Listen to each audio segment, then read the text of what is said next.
Okay, here we go with an unscripted, sort of unscheduled live chat, although I don't expect much chat.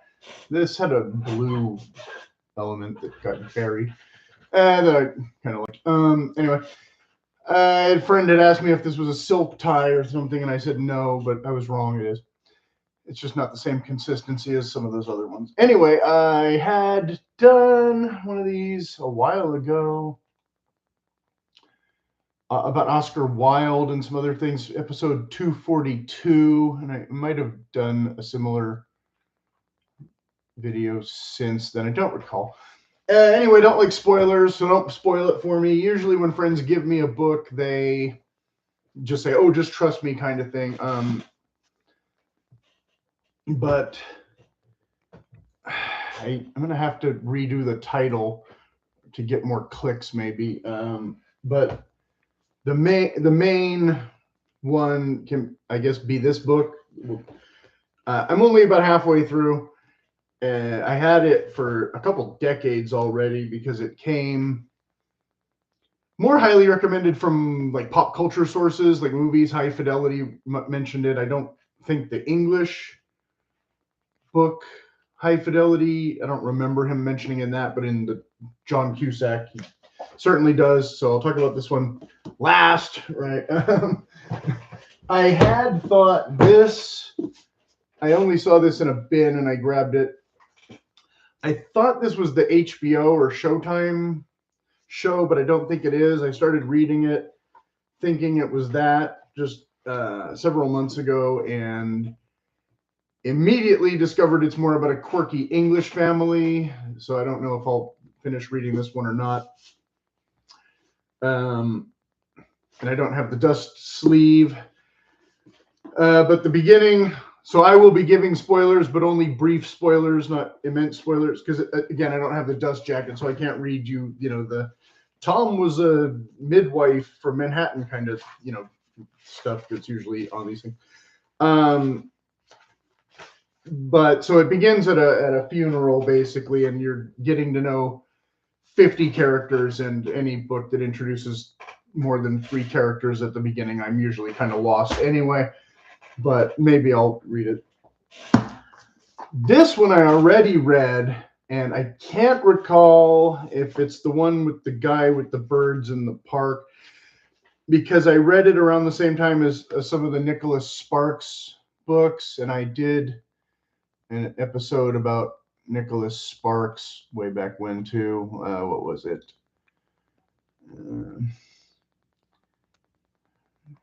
Shoot.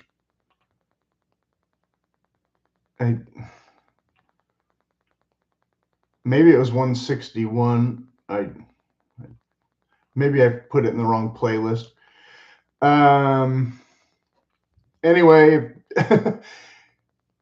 if I can remember, I had that other playlist. Let me check real quick. Sorry, I know this is kind of a boring beginning. I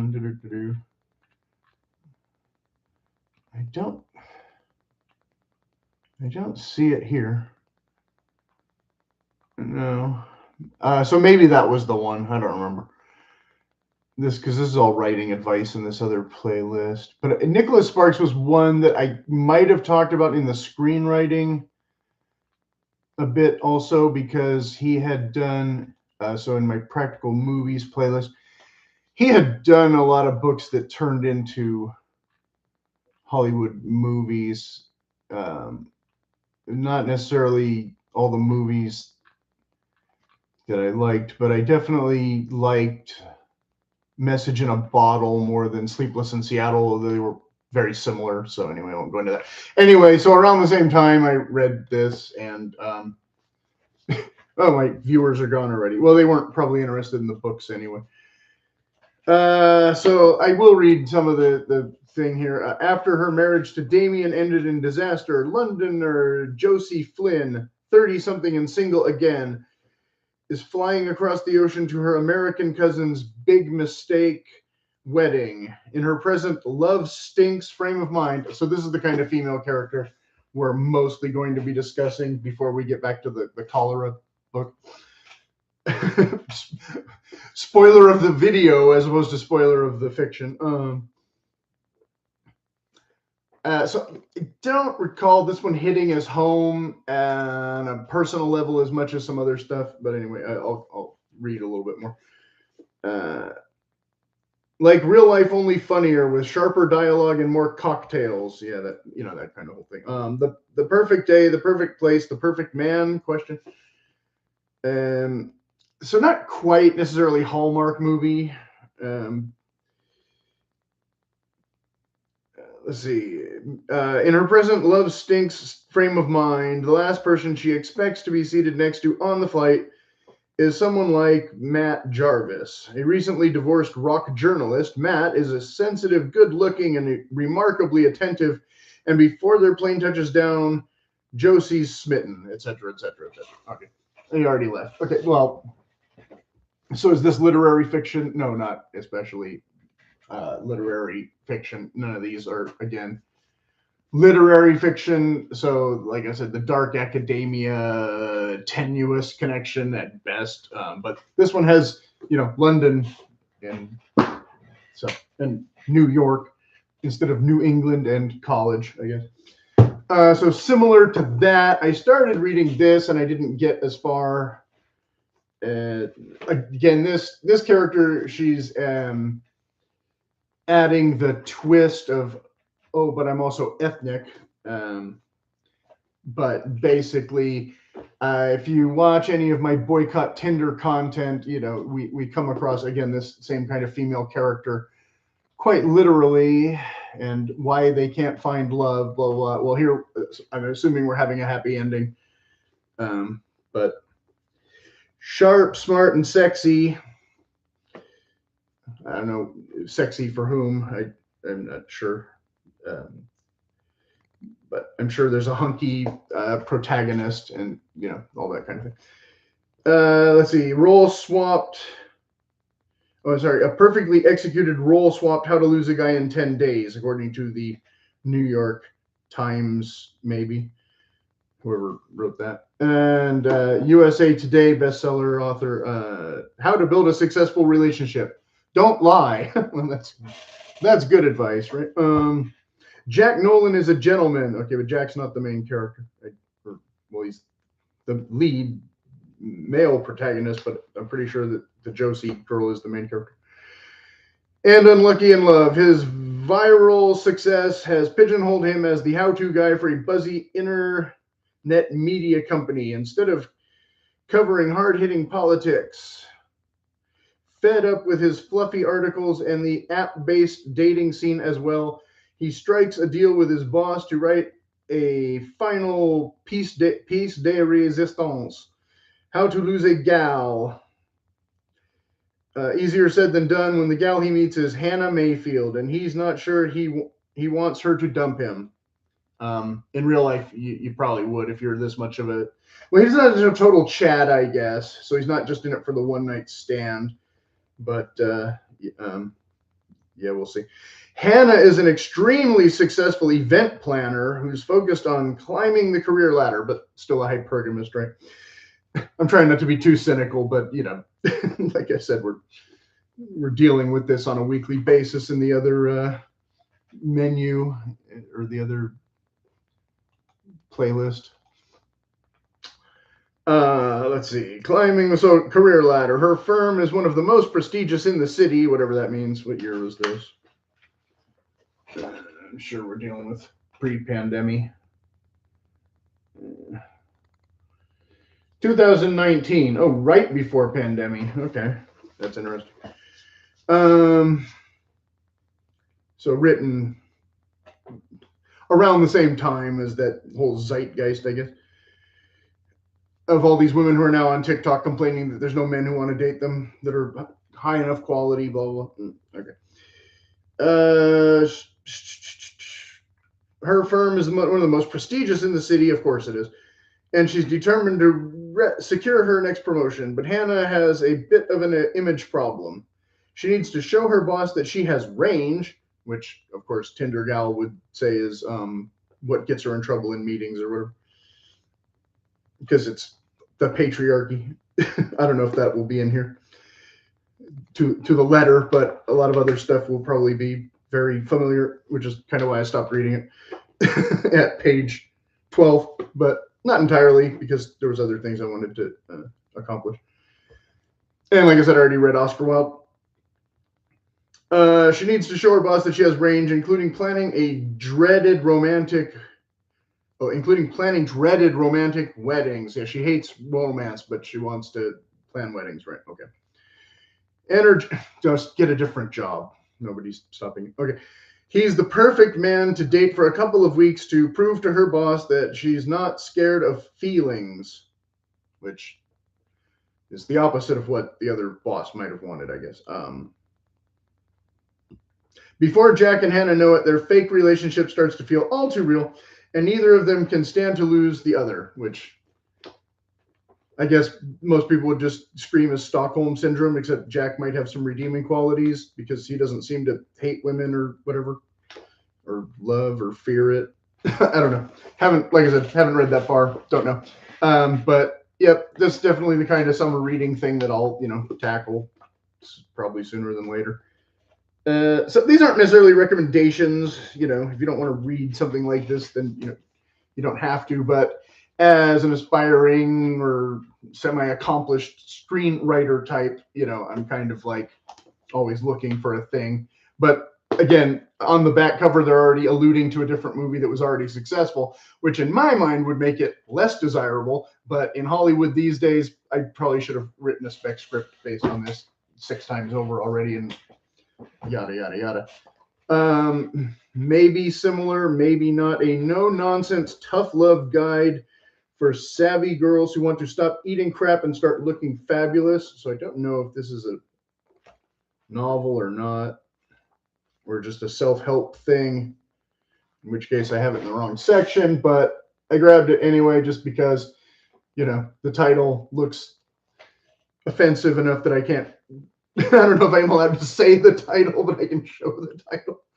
I have no idea what the rules are, but I hear people curse on YouTube all the time and say worse things than I usually say. So let's see what this one says. Stop being a moron and start getting skinny. Yeah, I think it's a self-help book, not a novel. Okay.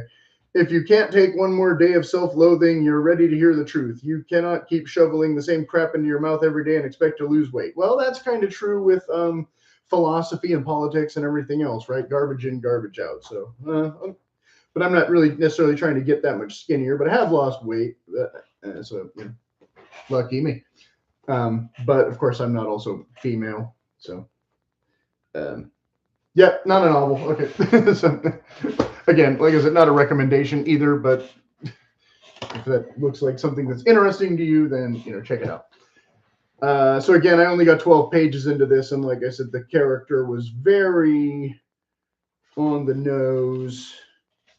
And I don't remember anything that happened in the first 12 pages specifically now because it's been a couple months.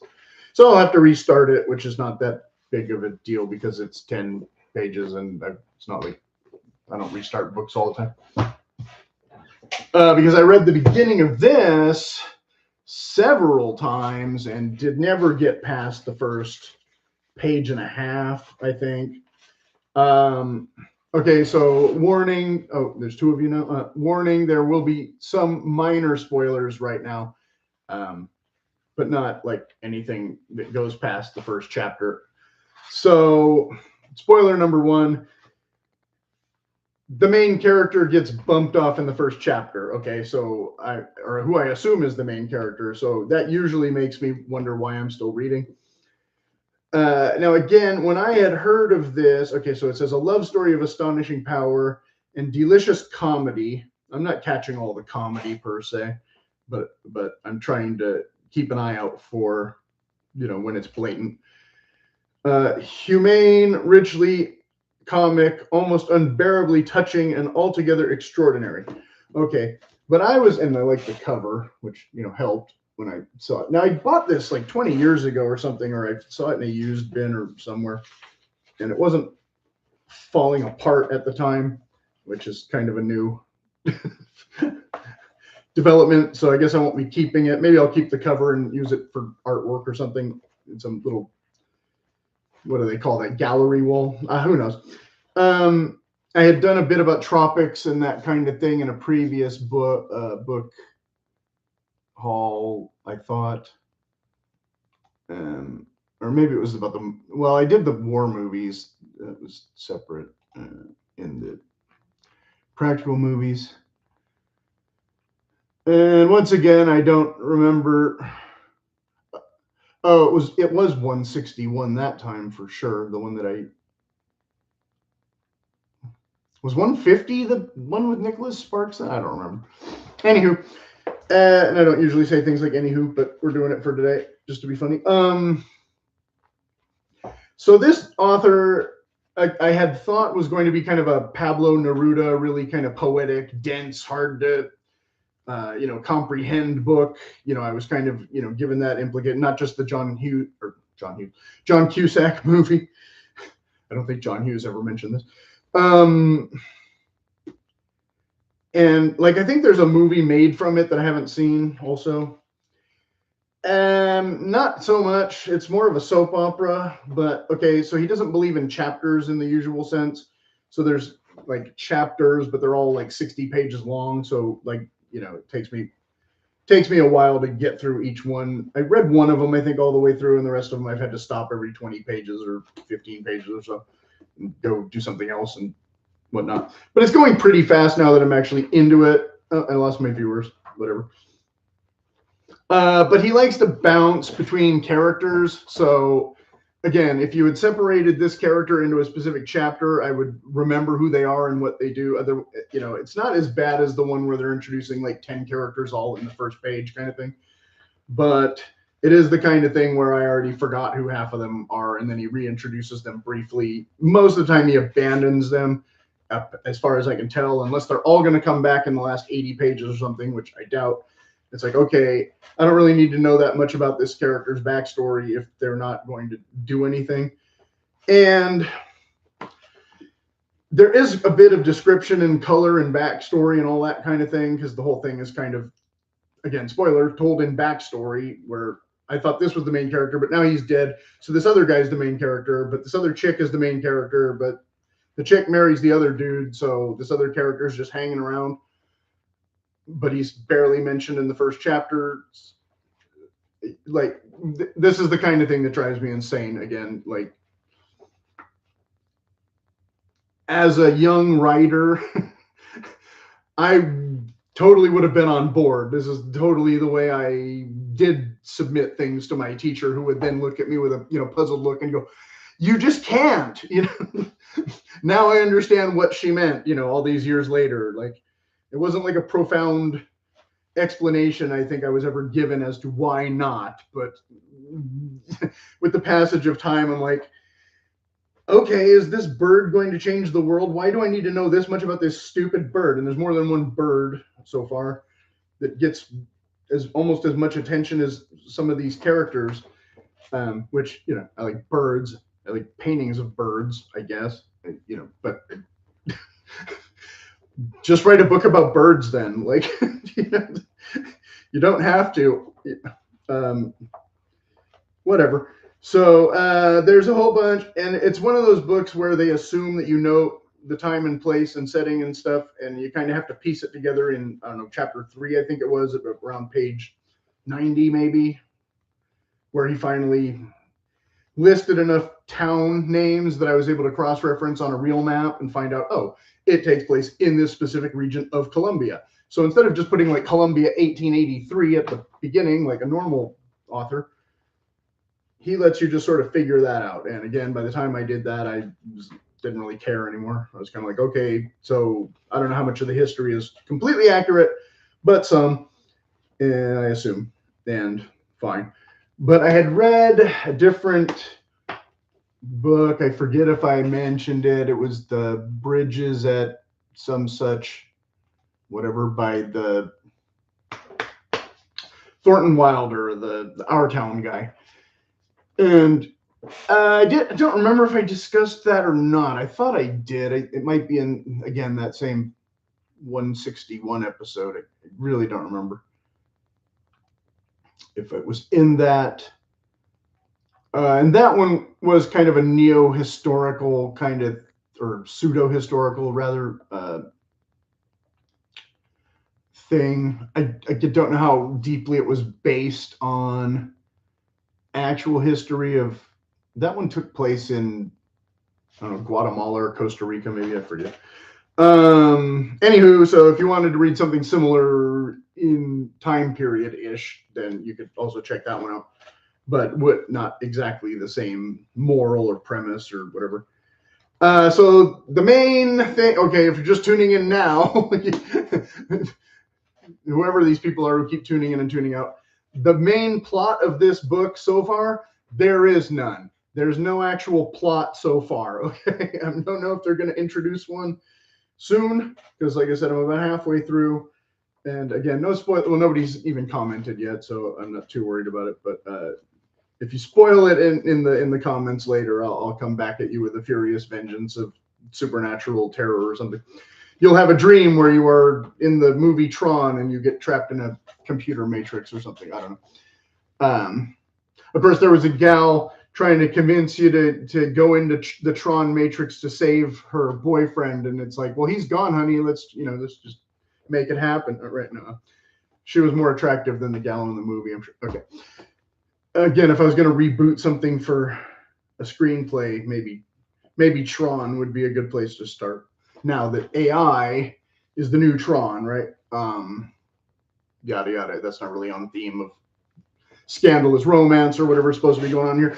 But there's no actual scandal as far as I can tell, because again, in the first chapter, they established that this two never became a real couple, and she married a different guy who's like the super cool guy or whatever.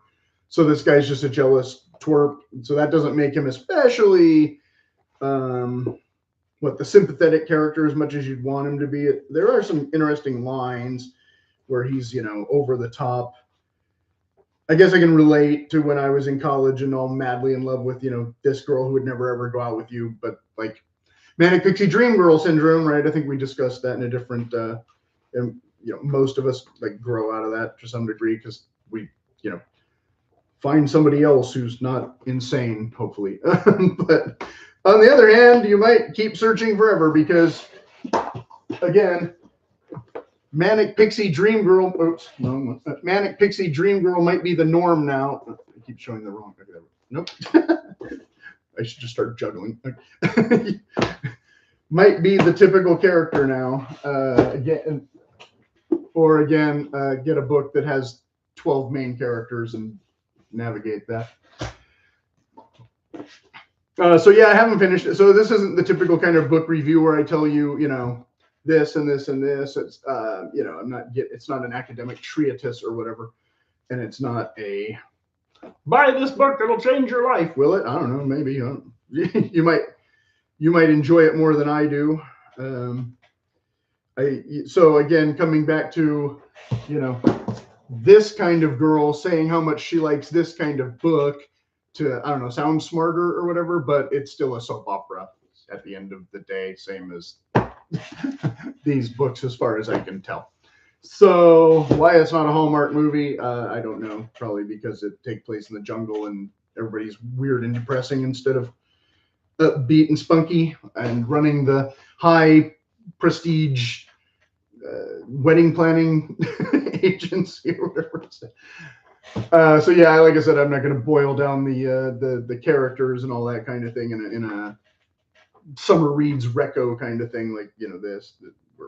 We're strictly on surface level here. If you're expecting a deep dive, I think I've done deeper dives on other things. Like I said, I had kind of trouble getting too deep divey into Ayn Rand because of some of the subject matter was even more carnal. But if you're really interested, you'll slog through all 700 pages or whatever it was. And it wasn't a slog like in the strictest sense either. It was a pretty faster read than this technically, but just longer. So, but definitely not the exact same theme exactly. I don't know. Like I said, I don't necessarily I don't read them all to try and mine every single thing for screenplays, you know. And that one was already made into a movie already too, so whatever.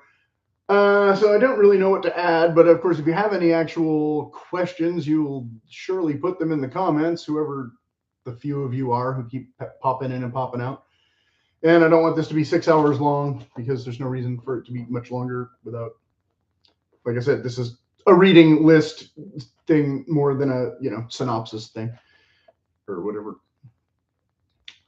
So as always, I've activated the buy me a coffee feature. If you're feeling generous and want to buy me some, I have tons of books, but you know, pizza, whatever. And of course, you know, if you don't want to end up like the real life version of these, I suggest, you know, boycott Tinder and, you know, avoid what seems like consumer fraud scams with those dating apps and that kind of thing. Okay, so Professor Gloomy signing out for another cynical morning entry.